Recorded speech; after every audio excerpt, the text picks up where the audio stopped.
44-օրյա պատերազմից հետո 2021-ից մինչև 2023 թվականը Ադրբեջանը շարունակական հարձակումներով կարևոր ռազմավարական բարձունքներ ու տարածքներ է օկուպացրել Սյունիքի մարզում։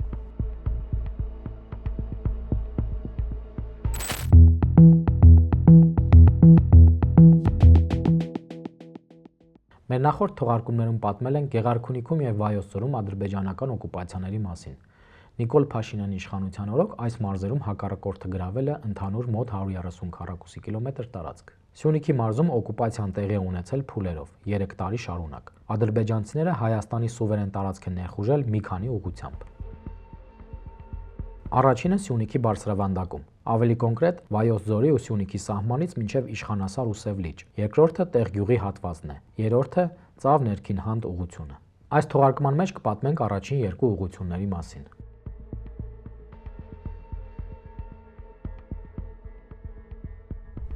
(2021-2023 թվականներին Սյունիքի հյուսիսում ադրբեջանցիները Հայաստան ինքնիշխան տարածքից զավթել են 47 քառակուսի կիլոմետր։ Օկուպացիան հաշվարկել ենք հետևյալ մեթոդաբանությամբ։ Տեղորոշել ենք հակառակորդի առաջապահ դիրքերը մեր սուվերեն տարածքում, դրանք ուղիղ գծով միացրել ենք իրար, ապա այդ գիծը միացրել են Google Maps-ի ցուցադրած հայ-ադրբեջանական սահմանին։ Այս դեղին հատվածը օկուպացված գոտին է։ Ադրբեջանական դիրքերը նշել են կապույտ, հայկականները կարմիր։ Մանուշակագույն կետերն էլ այն գագաթներն են, որոնք գրավել է հակառակորդը։ Սրանք ռազմավարական նշանակության բարձունքներ են, որոնք ադրբեջանցիներին թույլ են տալիս վերահսկել ավելի ցածր տեղանքում գտնվող հայկական դիրքերն ու բնակավայրերը։ Մուգ կարմիրով էլ նշել ենք հայկական վերահսկողության տակ գտնվող գագաթները։ Ընդ որում 47 քառակուսի կիլոմետր միայն այն տարածքն է, որը գտնվում է ադրբեջանցիների թիկունքում։ Բայց պետք է հաշվի առնել, որ նրանց ու հայկական դիրքերի միջև մեր տարածքի հաշվին ձևավորվել է նաև Չեզոք գոտի, ինչը եւս տարածքային կորուստ է Հայաստանի համար։ Ամեն դեպքում որքան է 47 քառակուսի կիլոմետրը։ Այս թիվը հավասար է Երևանի Մալաթիա-Սեբաստիա, Կենտրոն եւ Ավան վարչական շրջանների ընդհանուր մակերեսին։ Տեղափոխվենք Սյունիքի ամենահյուսիս, որտեղ 2022 թվականին ադրբեջանցիները զավթել են 8.3 քառակուսի կիլոմետր տարածք։ Այս հատվածը սահմանակից է Վայոց ձորի կամ Ջերմուկի օկուպացիոն գոտուն, բայց վարչական առումով Սյունիքի հողն է։ Կարող եք տեսնել միջմարզային սահմանն ըստ Google Maps-ի, որը սակայն ճիշտ չէ։ Մենք հիմնվել ենք կադաստրի կոմիտեի քարտեզի վրա։ Ադրբեջանցիներն այստեղ գրավել են Կարմրակատար լեռը, որի բարձրությունը 3058 մետր է, եւ թույլ է տալիս վերահսկել շրջակայքը։ Կարմրակատարից հարավ-արևելք ուխտակունք կամ սատանաքար գագաթն է, որը գտնվում է հայկական զորքերի վերահսկողության տակ։ Մեր բանակը զբաղեցրել է նաև մի փոքր արևելք ընկած բարակ լեռնագագաթը։ Սրանց բարձրությունը 3170-ից 3280 մետր է։ Երկու սարերն էլ իրենց բարձրությամբ ու աշխարհագրական դիրքով ունեն ռազմավարական նշանակություն։ Բարակ սարից մոտ 6 կիլոմետր հեռավորության վրա է գտնվում Կարկար կոչվող երկրաջերմային կամ գեոթերմալ հարթակը։ 10 տարի առաջ 2016 թվականին այստեղ գործնական քայլեր են կատարվել։ 1.5 եւ 1.7 կիլոմետր խորությամբ երկու հորատանցք է փորվել։ Նախատեսվում էր երկրաջերմային էլեկտրակայան կառուցել, որը Հայաստանում պիտի լիներ առաջինը։ Իսկ ինչ եղավ հետո։ 2022 թվականի սեպտեմբերին ներկա իշխանության օրոք Կարկարի երկրաջերմային հարթակը հայտնվեց ադրբեջանցիների նշանառության տակ։ 2022-ի աշնանային հարձակման ժամանակ ագրեսորները Հայաստանի տարածքում խորացան ավելի քան 3 կիլոմետր։ Ադրբեջանցիներն այստեղ հիմնավորվել են երկու բարձունքի վրա, որտեղից Կարկարի հարթակը երևում է ինչպես ափի մեջ։ Օկուպացիոն այս դիրքից մինչև գեոթերմալ հարթակ հեռավորությունը 1.8-ից 2 կիլոմետր է։ Իսկ այս մյուս դիրքում, ինչպես ցույց են տալիս արբանյակային պատկերները, ադրբեջանցիները մեծածավալ ինժեներական աշխատանքներ են կատարել հատկապես 2025-ի ամռանը։ Նոր խրամատներ են փորել, նոր շինություն են կառուցել, որն ըստ էության բետոնապատ է։ Կարճ ասած ամրացրել են իրենց հենակետը։ Սյունիքի բարձրավանդակի այս հատվածում 2022-ի աշնանը ադրբեջանցիները օկուպացրել են 16.4 քառակուսի կիլոմետր տարածք։ Հայկական բանակի վերահսկողության տակ են օկուպացիոն գոտու երկայնքով տեղակայված Կարկար, Նազենի եւ Կեփաս սարերը։ Սրանցից հարավ-արևելք Ծղուկի լեռներն են, Սյունիքի բարձրավանդակով անցնող հայ-ադրբեջանական սահմանի ամենաբարձր հատվածը։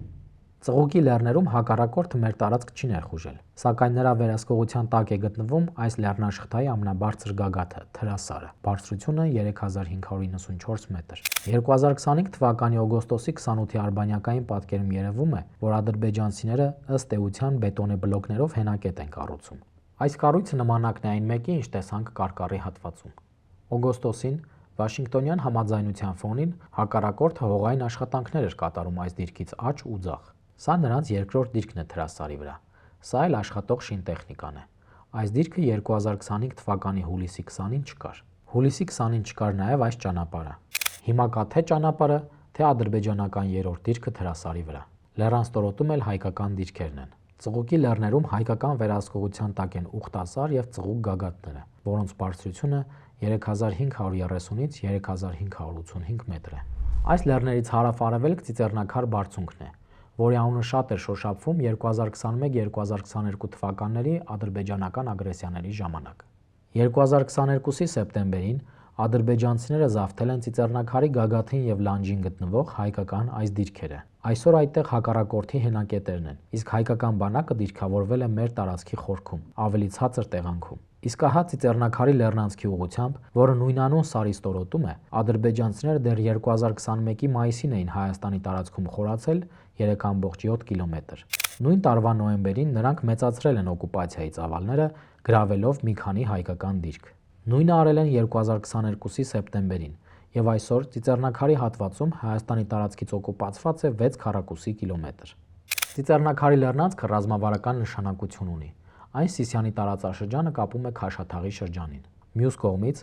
այստեղից մինչև Սյունիք Նախիջևան սահմանի վրա գտնվող Սիսիանի լեռնանցք ուղիղ գծով ընդամենը 32 կիլոմետր է։ Այսինքն 2021-2022 թվականներին Ադրբեջանի շարունակական հարձակումները Սյունիքի բարձրավանդակի ուղղությամբ տրամաբանորեն կարող են դիտարկվել իբրև փորձ այդտեղից դեպի Նախիջևան դուրս գալու եւ Սյունիքը Հայաստանի մնացած մասից կտրելու համար։ Ծիծեռնակարից թերևս ավելի մեծ ռազմավարական նշանակություն ունի լեռնանցքից ոչ հեռու գտնվող Իշխանասար լեռնազանգվածը։ 2020 թվականի պատերազմից հետո, երբ Քաշաթաղն ու Քարվաճառը ամբողջությամբ հանձնվեցին Ադրբեջանին, վերջինիս զորքերը որոշ ժամանակ անց առանց կրակոցի հայտնվեցին Հայաստանի հետ սահմանի տարբեր բարձունքների, այդ թվում փոքր Իշխանասար գագաթի վրա։ 2021-ի մայիսին, երբ ադրբեջանցիները արդեն վերահսկում էին փոքր Իշխանասար գագաթը եւ ներխուժելով զավթել էին Հայաստանի տարածքում գտնվող այլ բարձունքներ, Նիկոլ Փաշինյանը հայտարարում էր. Մենք ասում ենք Ադրբեջանը պատերազմ է ուզում հրահարի, Ադրբեջանն ասում է, չէ, դա ընդհանրապես սահմանային հարցեր է թեթև մի քանի մետր էս կողմ կամ կիլոմետր են կողմ, ասում ենք շատ լավ, սահմանային հարց է, ուրեմն եկեք պայմանավորվենք, չենք կրակում, կոնֆլիկտ չի լինում, զորքերը երկու ստեկ հայելային հետ են քաշում, ընդհանրապես հանում ենք այդ տարածքներից, Սոտքից մինչև Խոզնավար ընկած տարածքը։ Դիտորդներ են գալիս միջազգային կամ Ռուսաստանի կամ ԵԱՀԿ Մինսկի խմբի համանախագահ երկրներից, գալիս են կանգնում են, որպեսզի հավաստիանան, որ զորքերը երկու ստեկ։ Եթե սենց պատկերացրեք կամ իրանց կամ մեզ, այդ Սարի ծերին, որտեղ տարվա կեսը ձուն է,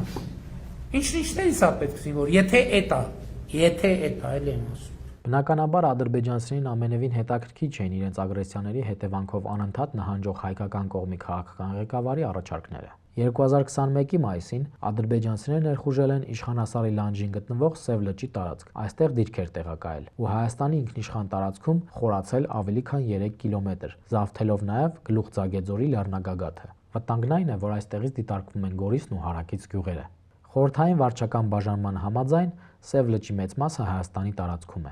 բայց 2021-ի մայիսին հակառակորդ իրավիճակը փոխեց իր օգտին, գրեթե ամբողջությամբ վերահսկողություն սահմանելով լճի նկատմամբ։ Ու չնայած հայկական զորքերի հասանելիությունը Սև լճին մնաց միայն մի փոքր հատվածում, իշխանական քարոզչամեքենան շարունակ վստահեցնում էր, թե մերոնք վերահսկում են լիճն ու ընդհանուր իրավիճակը։ Այստեղ խմելու ջուր չկա Սև լճի, այստեղ կա,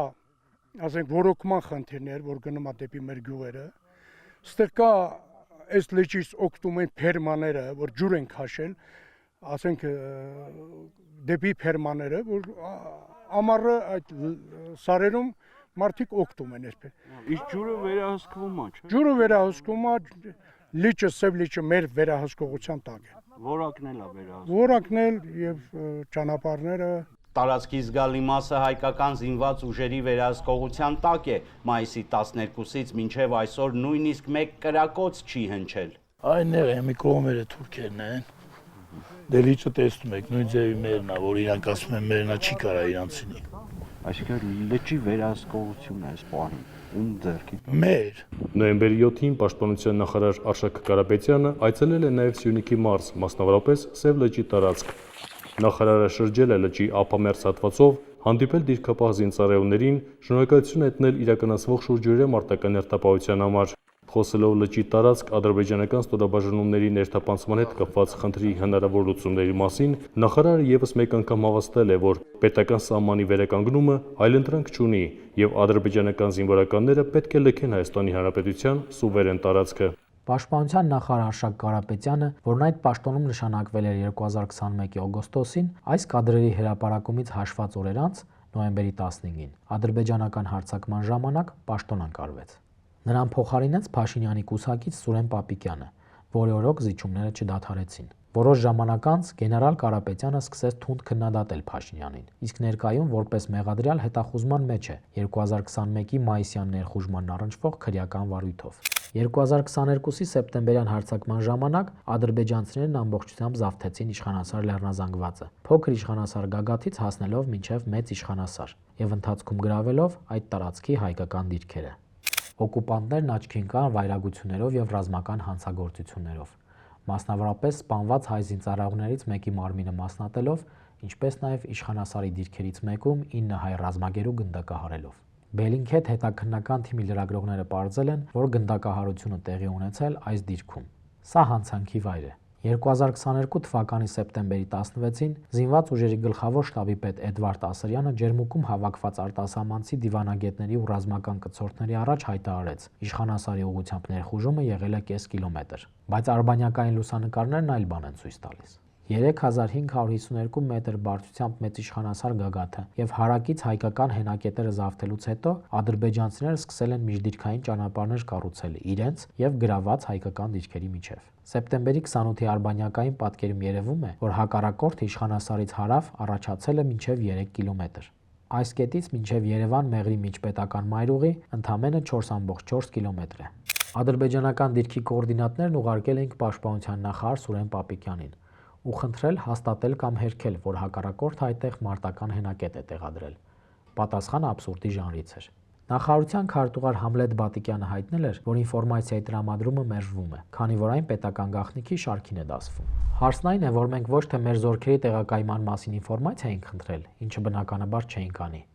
այլ ցանկացել էինք Հայաստանի տարածք ներխուժած ադրբեջանցիների նոր դիրքի մասին պաշտոնական հերքում կամ հաստատում ստանալ։ Պաշտպանության նախարարության անդրամաբանական պատասխանից իրականությունը չի փոխվում։ Արբանյակային լուսանկարները ցույց են տալիս, թե մինչև ուր են հասել ադրբեջանցիները 2022-ի աշնանը։ Ահա նրանց օկուպացիոն դիրքերը մեծ իշխանասարից հարավ։ Հայկական դիրքերը գտնվում են ավելի ցածր բնագծերում։ 2025 թվականի օգոստոսի 28-ի այս պատկերում երևում է, որ հայկական դիրքերում ամրաշինական աշխատանքներ են ընթանում։ Ըստ էության սրանք բետոնապատ կառույցներ են։ 2021 թվականից հետո թե հայկական, թե ադրբեջանական զորքերը լայնածավալ ինժեներական աշխատանքներ են կատարել Իշխանասարի, Սև լճի ու դրանցից արևելք գտնվող Իշխանատափ սարի հատվածում։ Այս ուղղությամբ ադրբեջանական վերջին օկուպացիոն դիրքը գտնվում է Իշխանատափի վրա։ Հարևանությամբ հայկական դիրքերն են։ Այսպիսով Իշխանասար, Սև լիճ, Իշխանատափ հատվածում Ադրբեջանը Հայաստանի սուվերեն տարածքից օկուպացրել է 15.5 քառակուսի կիլոմետր։ Իշխանատափից մինչև Տեղգյուղ ներխուժումներ չկան, իսկ ահա տեղի ուղղությամբ ադրբեջանցիները հերթական ագրեսիայի դիմեցին 2023 թվականի գարնանը։ Ամեն ինչ սկսվել էր 2022-ի օգոստոսին, երբ հայկական կողմից նոր զիջումներ կորզելու նպատակով Ադրբեջանը հերթական անգամ հարձակվել էր Արցախի վրա։ Ի վերջո որոշվեց, որ Հայաստան-Արցախին կապող Լաչինի միջանցք անցնելու է նոր երթուղով, շրջանցելով Բերձոր կամ Լաչին քաղաքը։ Նոր երթուղին Բերթաձորի ենթաշրջանով հասնում էր Հակարի գետի կամուրջ եւ այն անցնելով մտնում Հայաստան։ Բայց քանի որ Կոռնիձորի հատվածում Հայաստանի կառավարությունը դեռ նոր ճանապարհ չէր կառուցել, որոշվեց, որ մինչև 2023 թվականի գարուն հայերը կօգտագործեն Տեղգյուղից Աղավնո գնացող նախկին ճանապարհի մի մասը։ Ժամանակավոր երթուղին պետք է վերահսկեին Արցախում եւ միջանցքում տեղակայված ռուս խաղաղապահները։ 2023-ի գարնանը ռուսները դուրս էին գալու ժամանակավոր երթուղու տարածքից։ Նրանց պետք է փոխարինեին հայ եւ ադրբեջանցի սահմանապահները։ Սակայն ադրբեջանցիները մարտի 29-ի լույս 30-ի գիշերը դիմեցին խորամանկության եւ հասան հաջողության։ Սրան նաեւ նպաստեց հայկական կողմի դանդաղկոտությունը։ Մարտի 30-ին Սահմանապահ զորքերի վերադաս ազգային անվտանգության ծառայությունը ստիպված էր արձանագրել։ 2022 թվականի օգոստոսից հետո Լաչինի միջանցքը Հայաստանի Հանրապետությանը կապող ճանապարհի մի հատվածը Կորնիձորի կամուրջից հետո կրկին անցնում էր Ադրբեջանի տարածքով։ Ճանապարհի այդ հատվածն իր ամբողջ երկայնքով եւ իր հարակից տարածքով վերահսկվում է Ռուսաստանի Դաշնության խաղաղապահ ուժերի կողմից։ Համաձայն Հայաստանի եւ Ադրբեջանի միջև նախորդին ձեռք բերված պայմանավորվածությունների երկու երկրների սահմանապահները մարտի վերջին օրերին վերոհիշյալ հատվածի երկայնքով պետք է տեղակայվեին սահմանի երկու կողմերում։ Տեղակայման ընթացքում ի հայտ են եկել քարտեզների տարընթերցումներ։ Որոշ տեղերում ադրբեջանական կողմը, չսպասելով նախապես պայմանավորված ճշգրտումներին, սկսել է դիրքավորվել եւ իրականացնել ինժեներական աշխատանքներ։ Հայկական կողմի հաշվարկներով 5 այդպիսի կետ կա, որտեղ ադրբեջանական կողմը սահմանից 100-ից 300 մետր ավելի առաջ է տեղակայվել։ Այժմ պայմանավորվածություն է ձեռք բերվել, որ երկու կողմերի քարտեզագիրները ճշգրտեն իրավիճակը։ Հայկական կողմը իրավիճակին մոտենում է էսկալացիա թույլ չտալու տրամաբանությամբ։ Խնդրո առարկա հատվածում Հայաստանի Հանրապետության բանակը դիրքեր չի ունեցել, որովհետև դիրքեր տեղակայվում են ոչ թե սահմանի գծին, այլ մոտակա ռազմավարական բարձունքների վրա։ Իսկ սահմանի այդ հատվածի պահպանությունը պետք է անցներ սահմանապահ զորքերին, համաձայն վերը հիշատակված պայմանավորվածության։ Իրականում ադրբեջանցիները Հայաստանի տարածք են ներխուժել ոչ թե մինչև 300, այլ 400-ից 450 մետր խորությամբ։ Մյուս կողմից հակառակորդը ոչ թե 5, այլ առնվազն 7 կետում է առաջ եկել, ինչը կարելի է տեսնել այս քարտեզում։ Ապրիլի 11-ին ադրբեջանցիները սադրանքի դիմեցին նոր կառուցվող օկուպացիոն դիրքերի հատվածում։ Հայկական զինուժը 4 զոհ ունեցավ։ Այս օկուպացիոն գոտու եռաչափ պատկերը եւս ցույց է տալիս, որ ադրբեջանցիները կրկին զբաղեցրել են բարենպաստ դիրքեր, իսկ հայկական կողմը ստիպված է եղել դիրքավորվել